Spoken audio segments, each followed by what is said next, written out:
ఒక్కసారి కొమ్మూరి గోల్డ్ కి కాల్ చేయండి. తాకట్లో ఉన్న మీ బంగారాన్ని విడిపించి మార్కెట్ ప్రైస్ కి వాళ్ళు కొనుక్కుని మిగతా డబ్బులు మీకు ఇచ్చేస్తారు. బ్రేకింగ్ న్యూస్ చూస్తున్నాం మనం టీవీ స్క్రీన్ పై. ఇంధన రవాణా సమస్యలను దృష్టిలో ఉంచుకొని నగరంలోని ప్రముఖ ఐటీ దిగ్గజాలైన విప్రో, యాక్సెంచర్, టీసీఎస్ వంటి సంస్థలు తమ ఉద్యోగులకు తక్షణమే వర్క్ ఫ్రం హోమ్ సౌకర్యాన్ని కల్పించాయి. ఉద్యోగులు ఆఫీసులకు రావడానికి పెట్రోల్ కోసం ఇబ్బందులు పడుతుందనే ఉద్దేశంతో కంపెనీలు ఈ నిర్ణయం తీసుకున్నాయి.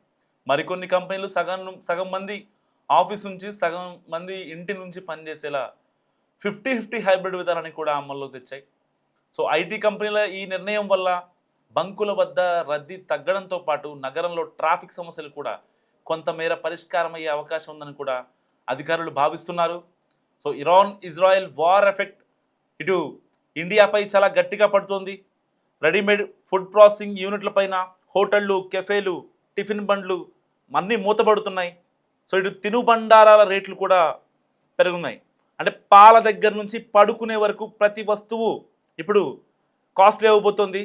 సో వారానికి 3 రోజులు ఇంట్లోనే ఉండే ఛాన్స్ కూడా ఇప్పుడు పాసిబిలిటీ ఉన్న ప్రైవేట్ రంగాలకు, ఏదైతే సాఫ్ట్వేర్లు కావచ్చు, లేకపోతే ఇంకేమన్నా ప్రైవేట్ కంపెనీస్ ఏమైనా కావచ్చు, except public sector. So private సెక్టార్లు అన్నీ కూడా ఆ యొక్క యాజమాన్యాలు ఆలోచిస్తున్నాయి. ఇప్పటికే కేంద్రం నుంచి కొన్ని విధి విధానాలు కూడా కన్సర్న్ కంపెనీస్కి, ఆథరైజ్డ్ పర్సన్స్కి వెళ్ళాయి.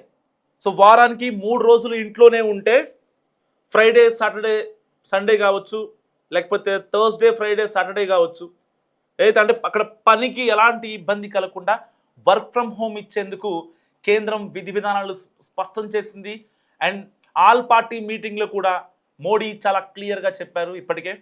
సో ఇటు ఎమర్జెన్సీ మీటింగ్ పెట్టారు మోడీ. దేశంలో ఇంధన కొరత, ఇటు చమురు కొరతపై అధికారులతో మాట్లాడారు.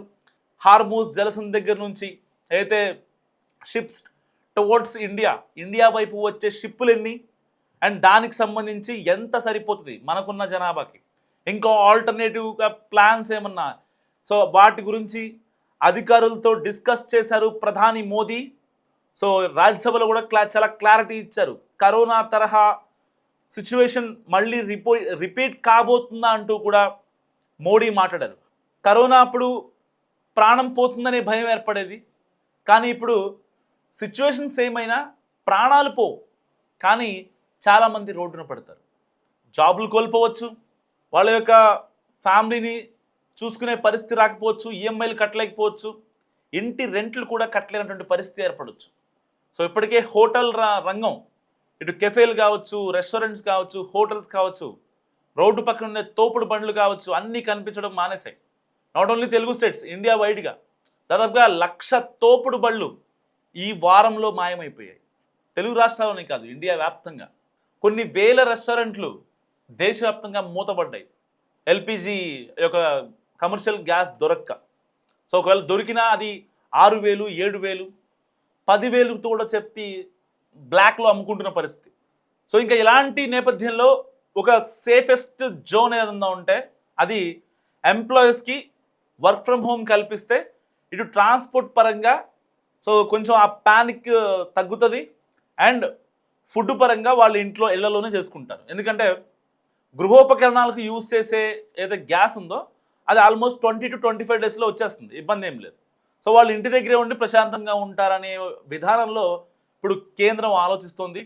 ఏదైతే కమర్షియల్ గ్యాస్ని కూడా రెక్టిఫై చేస్తుంది. 20% అంటే అవసరాన్ని బట్టి కొన్ని హోటల్స్కి అండ్ రెస్టారెంట్లకి ఎల్పిజి కమర్షియల్ గ్యాస్ని కూడా పంపించే ప్రయత్నం చేస్తుంది కేంద్రం.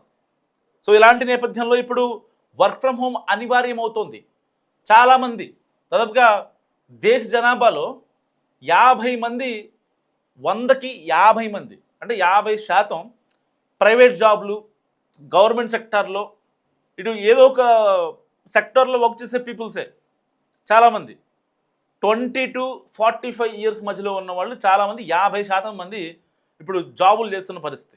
సో అవి మెట్రోపాలిటన్ సిటీస్ కావచ్చు, లేకపోతే మున్సిపాలిటీలు కావచ్చు, చిన్న చిన్న పట్టణాలు కావచ్చు, ఏదో ఒక షాపుల్లోనో కంపెనీల్లో వర్క్ చేసేవాళ్ళు చాలామంది. సో అలాంటి వాళ్ళు డైలీ ఎక్స్పెన్సెస్ కోసం ఈ ఫ్యూయల్ కాస్ట్ పెరిగిపోవడం, అండ్ ఇప్పటికే యొక్క పవర్ పెట్రోల్పై 2.5 రూపీ పెంచాయి. ఇటు ఆయిల్ కార్పొరేషన్లు పెట్రోల్ చమురు నిల్వలు ఉన్నప్పటికీ, ఇంధన కొరత లేనప్పటికీ కావాలని వీళ్ళు ఈ యొక్క పెట్రోల్ బంకుల డీలర్లకు క్రెడిట్ నిలిపివేయడంతో చాలా బంకులు మూతపడుతున్నటువంటి పరిస్థితి. ఇంతకుముందు క్రెడిట్ ఇచ్చి, అప్పు ఇచ్చి ఆయిల్ ట్యాంకర్లు పంపించేవాళ్ళు. సో ఇప్పుడు ఆయిల్ ట్యాంకర్లు డబ్బులు ఇవ్వకుంటే పంపించినటువంటి సిచ్యువేషన్. ఇలాంటి నేపథ్యంలో ఇప్పుడు ఎట్టి పరిస్థితుల్లో ఇక్కడ వర్క్ ఫ్రమ్ హోమ్ ఇస్తే సగం బాధలు పోతాయి. వర్క్ ఫ్రమ్ హోమ్ ఇస్తే ఎవరిళ్లలో వాళ్ళే ఉంటారు, ఎలాంటి ఇబ్బంది ఉండదు అనేది ఇక్కడ కేంద్రం యొక్క ప్రధాన ఉద్దేశం. సో చాలామంది సోషల్ మీడియాలో లాక్డౌన్ ఎందుకు లాక్డౌన్ అవుతుంది? లాక్డౌన్ అయ్యే ఛాన్స్ లేదు. కానీ పర్టికులర్గా ఈ యొక్క ఫుడ్ ప్రాసెసింగ్ యూనిట్స్ పైన మనం పొద్దున్నే తాగే పాల దగ్గర నుంచి నైట్ పడుకునే వరకు ఏవైతే తింటున్నామో, ఏవైతే తాగుతున్నామో అవన్నీ కూడా రేట్లు పెరుగుతాయి. సో కరోనా సమయంలో ప్రాణాలు పోయేవి, ఇక్కడ రేట్లు పెరుగుతాయి. సో ఇది లాక్డౌన్ కాదు, ఒక ప్రత్యేక పరిస్థితి, లాక్డౌన్ తరహా సిచ్యువేషనే. సో ఖర్చులు తగ్గించుకోవాలి, దూర ప్రయాణాలు మానేయాలి, అవసరం ఉంటేనే ఖర్చు చేయండి. సో మరింత ఖర్చులు పెరిగే అవకాశం ఉంది. ఇటు ఆయిల్ కావచ్చు, వంట నూనెలో వాడే యూజ్ చేసే ఆయిల్ కావచ్చు, అన్నీ కూడా. సో ప్రతిదీ, ఇటు లిక్కర్ కావచ్చు, ఫారెన్ బ్రాండ్పై ఎఫెక్ట్ పడే అవకాశం ఉంది. ఎందుకంటే ఈ యుద్ధం వల్ల ఒక ఆర్థిక వ్యవస్థ అనగా కొంచెం అటు ఇటు అయితే ఆబ్వియస్లీ ప్రభుత్వాలకి గుర్తొచ్చేది లిక్కర్ అనమాట. సో లిక్కర్ ప్రియులకు ఒక రకంగా బ్యాడ్ న్యూస్ అని చెప్పుకోవచ్చు. ఇన్ నెక్స్ట్ 10 days యుద్ధం ఆగిపోయిన తర్వాత 10 రోజుల తర్వాత ఎట్టి పరిస్థితిలో ఏ యొక్క లిక్కర్ మాటలు ఉన్నాయో అవన్నీ కూడా ధరలు భారీగా పెరగబోతున్నాయి. ఇటు కిచెన్లో ఉండే ప్రతి ఐటెం, గ్రాసరీస్ రేట్లు పెరుగుతాయి, ఫుడ్, ఇంకా ఇటు బట్టలు కావచ్చు. సో మన ఇంటికి యూజ్ చేసే ఏ థింగ్ అయినా సరే ప్రతిదీ రేట్లు పెరిగిపోతాయి. సో దానికోసం ఒక కీలక నిర్ణయం తీసుకోబోతుంది కేంద్ర ప్రభుత్వం. ఎట్టి పరిస్థితిలో వర్క్ ఫ్రమ్ హోమ్ పాసిబిలిటీ ఉన్న వాళ్ళకు మెట్రోపాలిటన్ సిటీస్లో చాలా ఇబ్బంది పడుతున్నారు. సో ఇటు హైదరాబాద్ కావచ్చు, చెన్నై కావచ్చు, ఇటు బెంగళూరు, కోల్కతా, బాంబే, ఢిల్లీ ఈ యొక్క సిటీస్లో చాలామంది అవస్థలు పడుతున్నారు, నానా అవస్థలు. అక్కడెక్కడో యుద్ధం జరుగుతుంటే ఇక్కడ పెట్రోల్ బంకుల దగ్గర పోలీసు వాళ్ళు కాపలా కాయాల్సిన సిచ్యువేషన్. పెట్రోల్ ట్యాంకర్ వస్తే కరెక్ట్గా 2-3 గంటల్లో సిచ్యువేషన్ మొత్తం అక్కడ ఇదైపోతుంది అన్నమాట.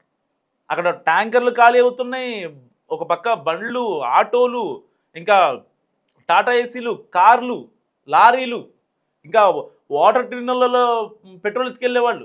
ఇలాంటివి చూసి సో చాలామంది ప్యానిక్ అయిపోయి ఒక 100 రూపాయలు పెట్రోల్ కొడుచుకునే వాళ్ళు 300, 400 లేకపోతే ఫుల్ ట్యాంక్ చేయించుకోవడం చేస్తున్నారు, ఎక్కడ పెట్రోల్ దొరకదు అని చెప్పి.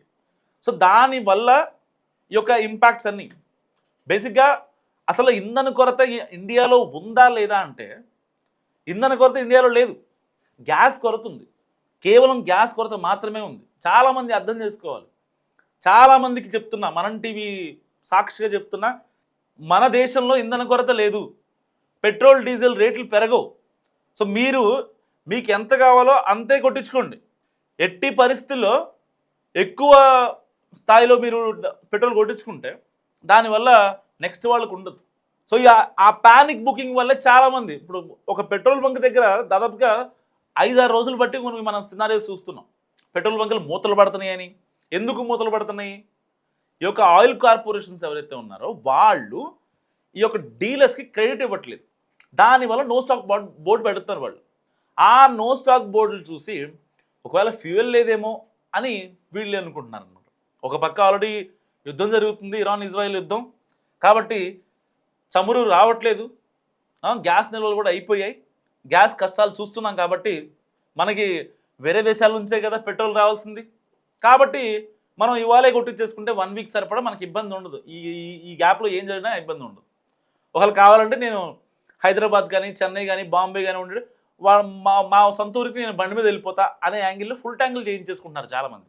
సో దానివల్ల నెక్స్ట్ ఎవరైతే పెట్రోల్ కొట్టించుకునే వాళ్ళు ఉంటారో వాళ్ళకి పెట్రోల్ లేకపోవడం, పెట్రోల్ ఇంకా వాటర్ ట్యాంకుల్లో, వాటర్ టిన్నుల్లో పెట్రోల్ తీసుకెళ్ళిపోవడం, ఇలాంటివి జరగడం వల్ల పబ్లిక్ ప్యానిక్ అయిపోతున్నారు.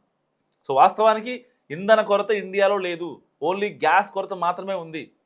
ఇప్పటికే తెలంగాణ డీజిల్ అసోసియేషన్ ఎవరైతే డీలర్స్ ఉంటారో వాళ్ళంతా క్లారిటీలు ఇస్తున్నారు. అలాంటి సిచ్యువేషన్ ఏం లేదండి అని పదే పదే కరాఖండిగా చెప్తున్నారు. వాళ్ళు అబద్ధాలు చెప్పరు కదా, రిపోర్ట్స్తోనే మాట్లాడతారు కదా. వాళ్ళు ఎందుకు అబద్ధాలు చెప్తారు? రోజుకు ఒక బంక్కి 30,000 లీటర్ల పెట్రోల్ అండ్ డీజిల్ వస్తుంటే 3-4 గంటల్లో అయిపోతున్నాయి. బయట క్యూలో ఉంటున్నారు అక్కడ పోలీసు వాళ్ళు. సో ఇలాంటి సిచ్యువేషన్స్ని కొన్నిటిని తగ్గించాలి అంటే వర్క్ ఫ్రమ్ హోమ్ సరైన విధానం అంటూ కేంద్రం ఒక మంచి ఆలోచన తీసుకొచ్చింది. దీనికి సంబంధించి విధి విధానాలు కూడా ఖరారు చేస్తుంది కేంద్రం. సో సగం మందికి కనుక వర్క్ ఫ్రమ్ హోమ్ ఇవ్వగలిగితే మెట్రోపాలిటన్ సిటీస్లో చాలా టెన్షన్ తగ్గుతుంది. అండ్ పెట్రోల్ బంకుల దగ్గర యొక్క అయితే మెట్రోపాలిటన్ సిటీస్లో మెట్రో కారిడార్లలో సగం మంది corporate employees and private employees ఎవరైతే ఉంటారో వాళ్ళు కనుక ఇళ్లలో ఉండగలిగితే మిగతా వాళ్ళు రోడ్ల మీద తిరగచ్చు. సో దానికోసం ఈ యొక్క ఇప్పటికే దాదాపుగా ఎంఎన్సీ కంపెనీల Microsoft, Deloitte, TCS and Cognizant, Accenture, so ఇటు వెల్స్ ఫార్గో ఇలాంటి కంపెనీస్ అన్నీ కూడా వర్క్ ఫ్రమ్ హోమ్ ఇచ్చేస్తున్నాయి. ఎందుకంటే వాళ్ళ ఆఫీసులకు వచ్చే ఫుడ్ రావట్లేదు. పర్టికులర్గా చాలా కార్పొరేట్ కంపెనీస్కి వచ్చే ఆఫీసులకు వచ్చే ఫుడ్ రావట్లేదు గ్యాస్ సంక్షోభం వల్ల. కమర్షియల్ గ్యాసులు లేవు. సో ఇలాంటి నేపథ్యంలో వాళ్ళకి ఆఫీస్కి పిలిచి ఇబ్బంది పెట్టడం కన్నా ఇటు ట్రావెలింగ్ పరంగా ఫుడ్ పోతుంది, ఇటు ట్రావెలింగ్ దగ్గర పెట్రోల్ దొరకట్లేదు. ప్యానిక్ సిచ్యువేషన్తో ప్యానిక్ బుకింగ్స్ అయిపోయి పెట్రోల్ నో స్టాక్ బోర్డులు దర్శనమిస్తున్నాయి పెట్రోల్ బంకుల దగ్గర. సో ఇలాంటి నేపథ్యంలో వర్క్ ఫ్రమ్ హోమ్ కావాలి అని చెప్పి చాలామంది ఎంప్లాయీస్ కూడా అడుగుతున్నటువంటి పరిస్థితి. సో ఇది అర్థం చేసుకున్న కేంద్రం కొన్ని విధి విధానాలను ఖరారు చేసింది. మరికొద్ది గంటల్లో సాఫ్ట్వేర్ కంపెనీలు కావచ్చు, కొన్ని యాక్సెసిబిలిటీ ఉన్న కొన్ని ప్రైవేట్ కంపెనీస్ అన్నిటికీ ఒక గెజెట్ కూడా రిలీజ్ అవ్వబోతుంది కేంద్ర ప్రభుత్వం నుంచి. సో మ్యాక్సిమం అంటే ఏ ఎంప్లాయర్ అయినా వాళ్ళ కింద ఉన్న ఎంప్లాయీస్ని ఇబ్బంది పెట్టాలని ఏ ఎంప్లాయర్ చూడడు. బేసిక్గా వాళ్ళు సేఫ్గా ఉంటేనే మన కంపెనీ బాగుంటుందనే మనసుతో చాలామంది ఎంప్లాయర్స్ ఉంటారు. సో అలాంటి వాళ్ళు ఎవరైతే ఉంటారో ఇప్పుడు వాళ్ళందరూ కూడా వాళ్ళ ఎంప్లాయీస్కి ఒక మెయిల్స్ పెట్టే పరిస్థితి మరికొద్ది గంటల్లో రాబోతుంది. పాసిబిలిటీ ఉన్న వాళ్ళు రావచ్చు, అండ్ పాసిబిలిటీ లేని వాళ్ళు ఇబ్బంది ఏమీ లేదు అనుకున్న వాళ్ళు ఆఫీస్కి వచ్చి హ్యాపీగా వర్క్ చేసుకోవచ్చు. సో ఆడ్ ఈవెన్ సో సరీ బేసి విధానంలో కూడా అమలు చేసే ఛాన్స్ ఉంది. ఏదైతే యాక్సెసిబిలిటీ ఫీజిబిలిటీ లేని ఆర్గనైజేషన్స్లో.